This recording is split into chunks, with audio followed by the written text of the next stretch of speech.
బాగా మంది అంటే ఇప్పుడు మనకు 2 కేసులు జరిగినాయి కాబట్టి టైగర్ అంటే ఎవరికైనా భయం.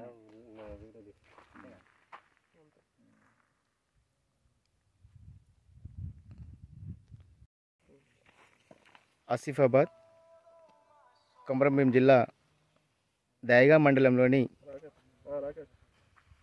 కొత్మీర్ జీపీలో నిన్న కొంతమంది రైతులు పులి ఉందనే సమాచారం ఫారెస్ట్ అధికారులకు ఇవ్వడం జరిగింది.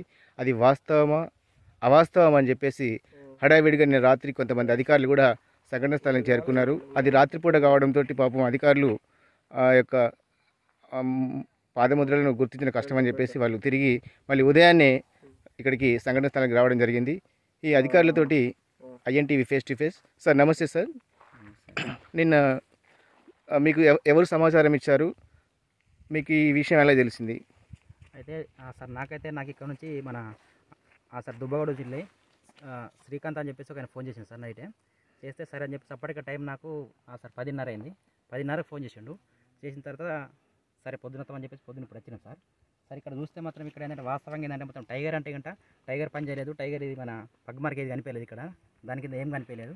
చూస్తే ఇక్కడ ఏంటంటే మనకు అడవి పంది సార్ పగ్మార్క్స్ మాత్రం కనిపిస్తున్నాయి, ఖాళీ ముద్రలు కనిపిస్తున్నాయి. అంతకంటే వేరేం లేదు సార్. ఇక్కడ టైగర్ మూమెంట్ అయితే లేదు, టైగర్ మూమెంట్ కంప్లీట్ లేదు. యాక్చువల్లీ ఏంటంటే చూడండి ఇక్కడ లొకేషన్ చూడండి, ఇదంతా కూడా ఒక కుంట. ఈ కుంటలోకి ఒక అడవి పంది మాత్రమే తన దాహం తీర్చుకోవడం కోసం వచ్చినట్టుగా అధికారులు చెప్తున్నారు. అదేవిధంగా ఈ యొక్క ముద్రలు కూడా మనకు ఈ అడవి పంది ముద్రలు కనబడుతున్నాయి. ఇలా అడవి పంది ముద్రలు ఇలా ఉండవు సార్, ఈ వేరే రకంగా ఉంటాయి. అది పంజా వేసుకొని ఉంటుందని చెప్పేసి అధికారులు మనకు చెప్పడం జరుగుతుంది. కాబట్టి ఇప్పటికైనా రైతులు ఎటువంటి భయాందోళనకు గురి కావద్దని చెప్పేసి మనకు ఫారెస్ట్ అధికారులు తెలియజేస్తున్నారు. అదేవిధంగా ఎక్కడైతే ఈ అడవి పంది సంచరించి ఎక్కడైతే అంటే దొర్లిందో ఆ యొక్క ప్రదేశాన్ని కూడా మనకు అటవీ అధికారులు క్లుప్తంగా మనకు చూపించడం జరుగుతుంది. చూడండి ఇదిగో ఇక్కడ అడవి పంది పడుకుంది. ఇక్కడ పడుకుందా సార్? ఇక్కడ పడుకుంది.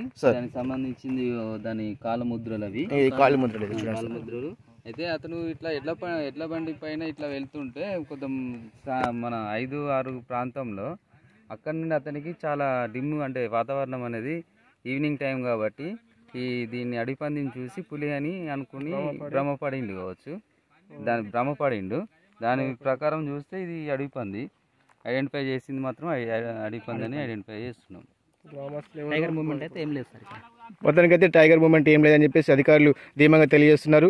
చూడండి ఈ లొకేషన్ కూడా మంచి వాతావరణం అంటే అడవి జంతువులకు చక్కటి వాతావరణంగా కనబడుతుంది. ఎందుకంటే ఇది ఫారెస్ట్ ఏరియా, చుట్టుపక్కల వీళ్ళంతా కూడా రైతులు ఇక్కడ ఈ ప్రాంతంలో సాగు వ్యవసాయం చేసుకుంటున్నారు.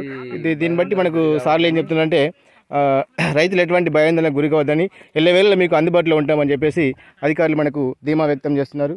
కాబట్టి ఇప్పటికైనా అధికారులు తగు జాగ్రత్తలు తీసుకుంటారని ఐఎన్టీవీ తరపున కోరుకుంటున్నారు సార్. Thank you.